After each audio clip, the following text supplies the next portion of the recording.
Antes que você perceba, alguém já decidiu o tom da conversa, o ritmo das palavras, o lugar que você ocupa na sala. Não foi magia, não foi carisma. Foi leitura psicológica. Carl Jung advertiu: aquilo que permanece inconsciente não desaparece, apenas governa em silêncio. E é exatamente nesse território invisível que a comunicação nasce, cresce e domina. Não no que é dito, mas no arquétipo que fala por trás das palavras. Toda a interação humana é um encontro entre forças psíquicas antigas. Não são pessoas conversando, são padrões, estruturas internas que se repetem desde antes de você nascer. Jung chamaria isso de inconsciente coletivo, um campo onde símbolos, impulsos e estratégias se organizam sozinhos sem pedir permissão à razão. Quando dois indivíduos se encontram, não são suas opiniões que se enfrentam primeiro, mas essas estruturas profundas, buscando reconhecimento, controle ou segurança. Você já sentiu isso? Aquela estranha sensação de afinidade imediata com alguns e de resistência inexplicável com outros. Por quê? Porque existem linguagens invisíveis operando. 4 grandes padrões de comunicação que não pedem licença à lógica. Eles se impõem. Alguns são orientados ao poder e ao resultado, outros à harmonia e à permanência. Há os que vivem da ordem, da precisão, do detalhe, e há aqueles movidos pela energia, pela conexão, pelo entusiasmo. Não são escolhas conscientes, são respostas automáticas da psique diante do mundo. Máscaras que vestimos sem perceber, e que os outros reconhecem antes mesmo de você abrir a boca. Jung nunca falou de cores, mas falou de tipos psicológicos, de atitudes dominantes, de funções que governam o comportamento humano. O que hoje chamamos de vermelho, amarelo, verde ou azul é apenas uma tradução moderna de algo muito mais antigo. Arquétipos de ação, vínculo, estabilidade e estrutura. Eles não definem quem você é, definem como você se expressa quando não está pensando. E isso é perigoso, porque quem não entende o próprio padrão acredita estar sendo autêntico, quando na verdade está sendo previsível. Reflita por um instante. Quando você entra em uma conversa, você busca vencer, conectar, manter a paz ou entender tudo antes de agir.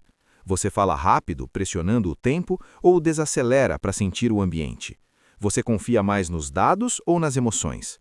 Essas inclinações não são detalhes de personalidade, são pistas diretas da força arquetípica que conduz sua comunicação. Jung diria que ignorá-las é entregar o leme da própria vida ao acaso, e chamar isso de destino. Aqui surge a tensão central. A maioria das pessoas fala como se o mundo funcionasse exatamente como sua própria mente, e quando isso não acontece, julga, se frustra, se fecha. O vermelho chama o outro de fraco. O azul chama de irresponsável, o verde chama de agressivo, o amarelo chama de frio. Mas segundo Jung, esse julgamento é apenas projeção. Você não está vendo o outro, está vendo sua própria sombra refletida. E toda sombra ignorada se torna conflito. Agora pense com honestidade. Quantas oportunidades você perdeu porque falou com alguém usando a linguagem errada?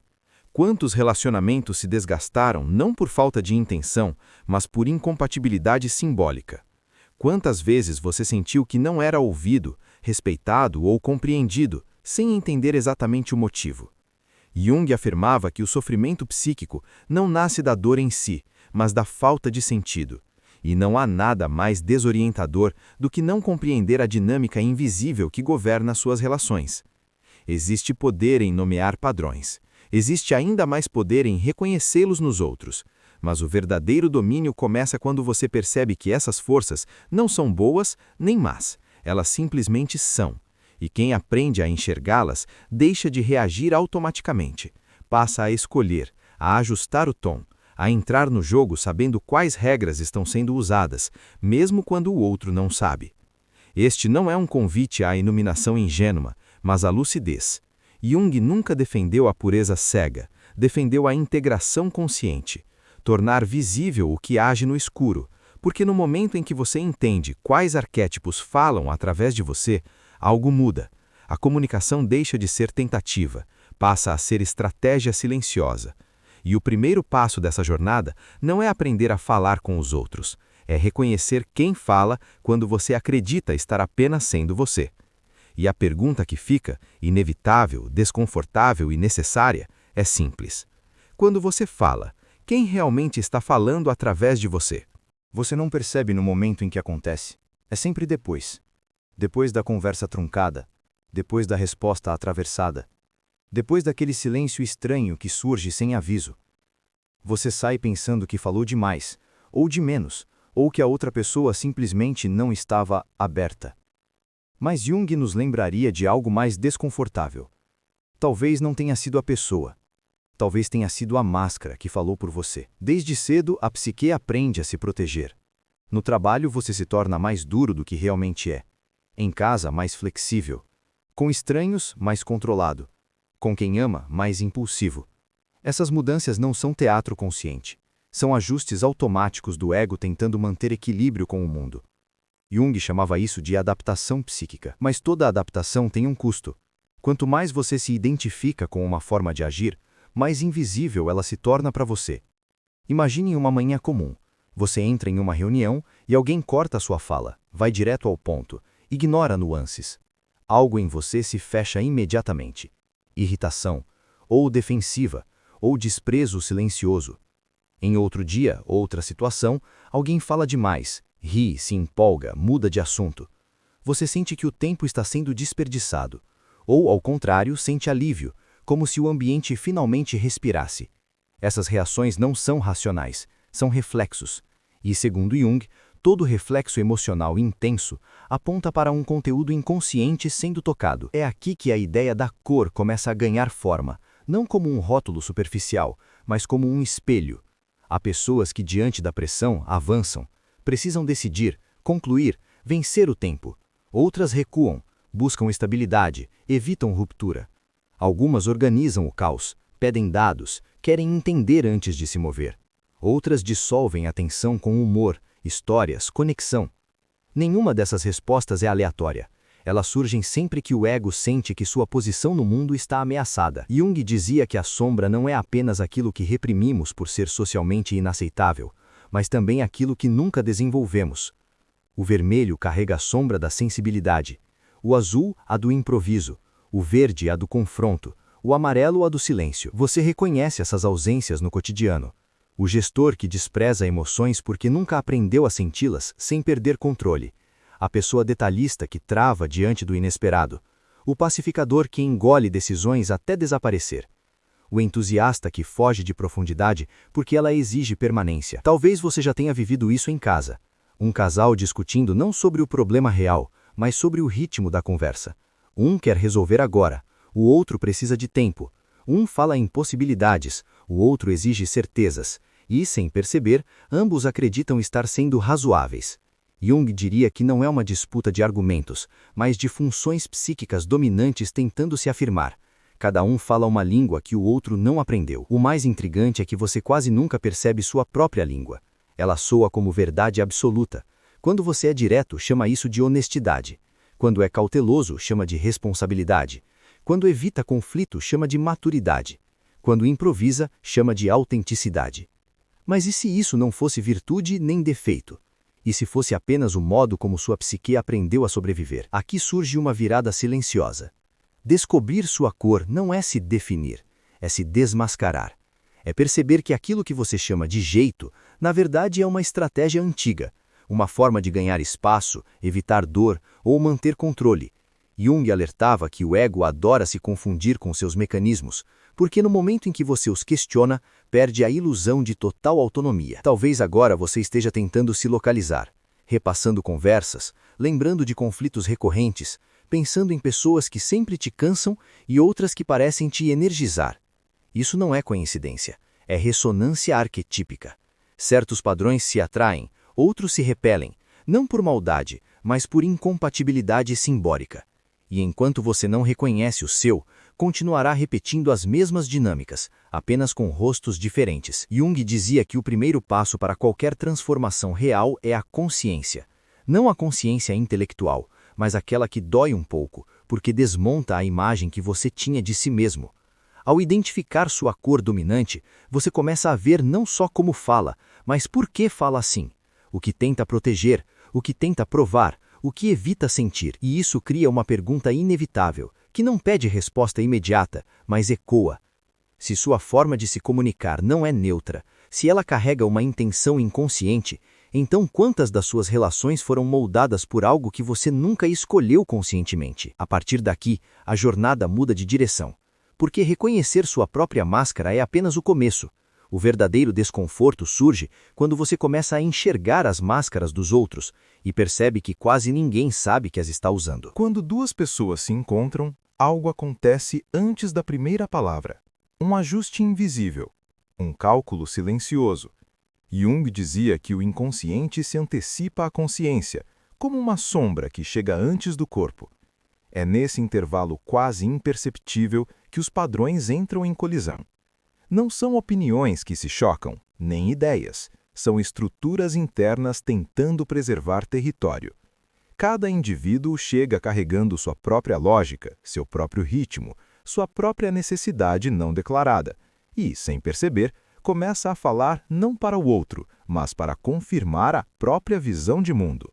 É por isso que certos encontros parecem fluidos, quase naturais, enquanto outros se tornam áridos desde o primeiro minuto. Não importa o assunto, pode ser trabalho, afeto, banalidades. Algo não encaixa. Jung compreenderia isso como um desencontro de funções psíquicas dominantes. Quando duas estruturas semelhantes se encontram, há reconhecimento imediato.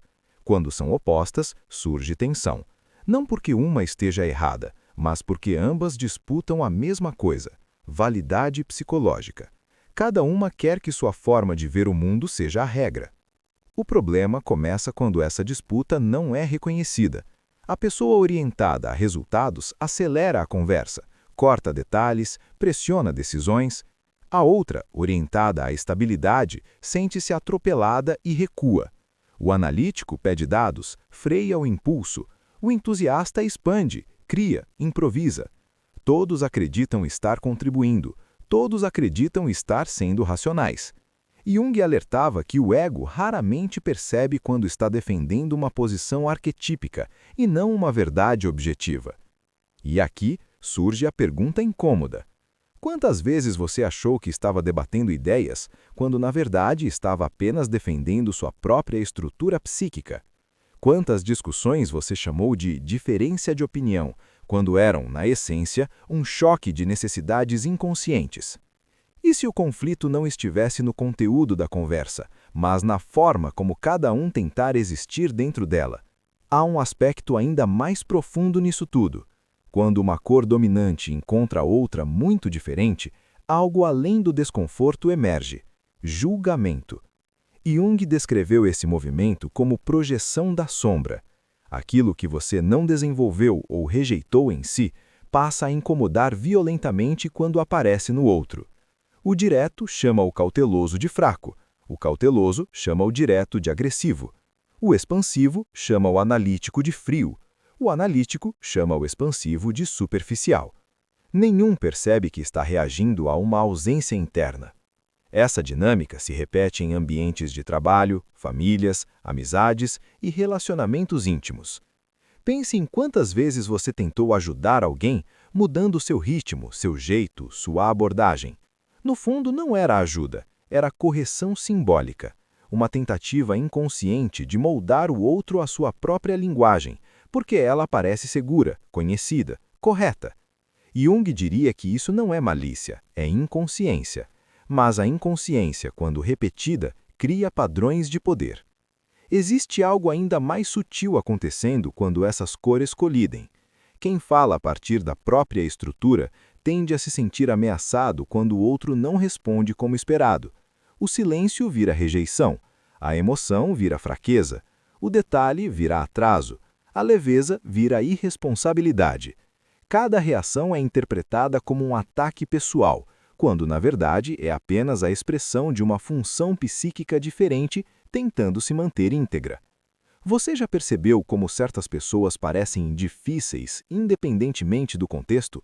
Já notou como os mesmos conflitos se repetem com tipos semelhantes de gente, mesmo mudando os cenários? E se essas repetições não fossem azar nem coincidência, mas sinais claros de um padrão que você nunca aprendeu a ler? Jung afirmava que aquilo que não se torna consciente retorna como destino. No campo da comunicação, esse destino se manifesta como desgaste constante. Você fala mais alto, mais rápido, mais detalhado, mais emocional, e nada muda.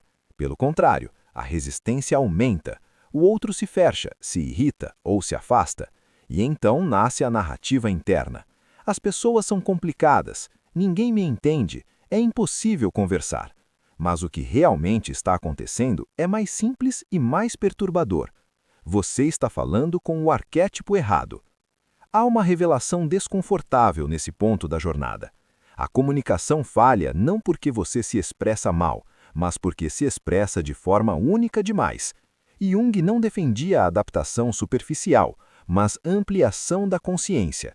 Tornar-se capaz de reconhecer o padrão do outro sem abandonar o próprio centro. Isso exige algo raro: suspender o impulso de provar que você está certo para entender por que o outro precisa falar daquele jeito. E aqui, a narrativa começa a mudar de tom, porque no instante em que você reconhece essas colisões como encontros de estruturas e não de egos, algo se desloca internamente. O conflito perde o peso moral. Ele se torna informativo. Cada atrito passa a revelar não um inimigo, mas um idioma desconhecido. E todo idioma desconhecido carrega uma lógica própria, esperando ser decifrada. A pergunta final desta etapa não é confortável, mas é inevitável. Se você continuar falando apenas a sua língua, quantas conexões reais ainda serão possíveis? E mais importante ainda, o que acontece quando você percebe que o outro não está resistindo a você, mas apenas tentando existir dentro da sua própria estrutura psíquica? Há um momento silencioso em que a comunicação deixa de ser troca e se transforma em julgamento. Ele não acontece quando alguém levanta a voz ou cruza os braços.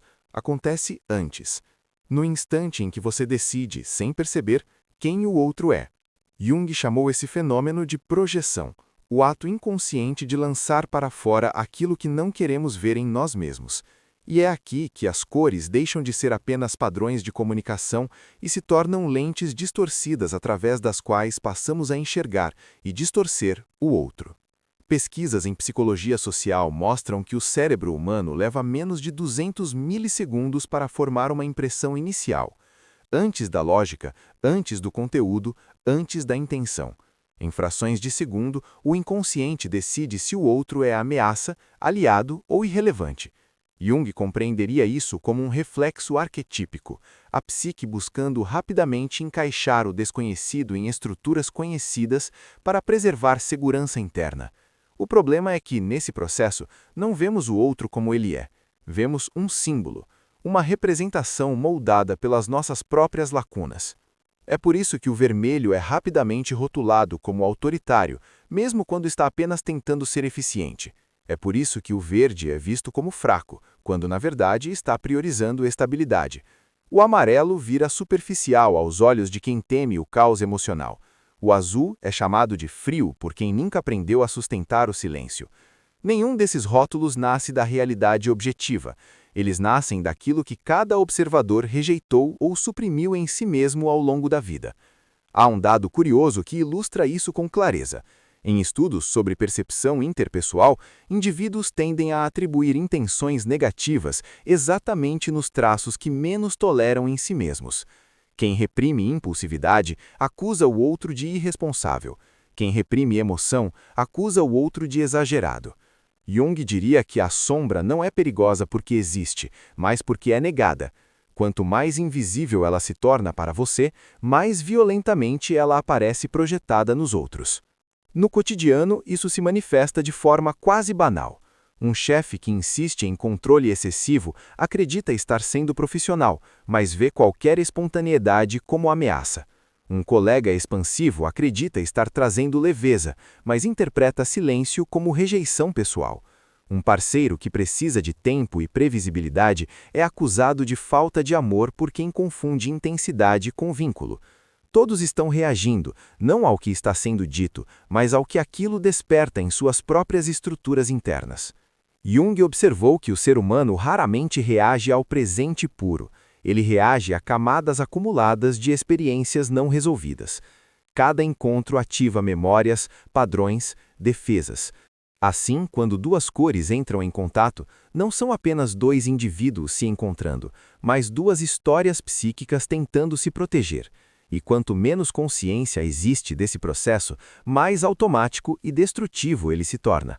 Há relatos intrigantes de terapeutas junguianos que observaram o mesmo fenômeno em contextos completamente distintos. Casais que nunca conseguiam resolver conflitos independentemente do tema, equipes altamente qualificadas que fracassavam por motivos aparentemente pequenos, famílias que repetiam padrões de afastamento geração após geração. Quando analisados com profundidade, os conflitos não estavam nos fatos, mas nas projeções cruzadas, cada um lutando contra uma imagem que construiu do outro, não contra a pessoa real. O mais perturbador é que a projeção oferece uma falsa sensação de clareza. Quando você rotula o outro, sente alívio. O mundo parece organizado novamente. Jung alertava que esse alívio é perigoso, porque interrompe o processo de autoconhecimento. No momento em que você tem certeza absoluta sobre quem o outro é, deixa de investigar por que aquela pessoa o afeta tanto e perde a oportunidade de integrar aquilo que foi projetado. Existe uma virada silenciosa quando essa compreensão começa a se instalar. Você passa a perceber que o incômodo constante com certos tipos de pessoas não é azar nem coincidência, é um convite, um chamado para olhar para dentro. Cada julgamento recorrente aponta para uma parte sua que foi negligenciada, reprimida ou não desenvolvida. O outro se torna um espelho involuntário, e espelhos raramente são confortáveis. Nesse ponto da narrativa, algo essencial se revela. Dominar a comunicação não começa aprendendo o que dizer, mas reconhecendo quando você está julgando em vez de escutar. Enquanto a projeção governa, não há diálogo real. Há apenas defesas conversando entre si. Jung acreditava que a verdadeira maturidade psicológica surge quando o indivíduo consegue sustentar a tensão entre opostos, sem precisar eliminar um deles, nem vencer, nem fugir, apenas compreender. Quando você começa a retirar suas projeções, algo curioso acontece. As pessoas parecem menos hostis, as conversas ficam mais claras. Conflitos que antes pareciam pessoais perdem intensidade, não porque o mundo mudou, mas porque sua percepção deixou de distorcer tanto a realidade. A comunicação passa a ser observação antes de reação, presença antes de resposta. E isso prepara o terreno para algo ainda mais profundo, porque no instante em que você reconhece como projeta sua sombra nos outros, surge uma possibilidade inquietante.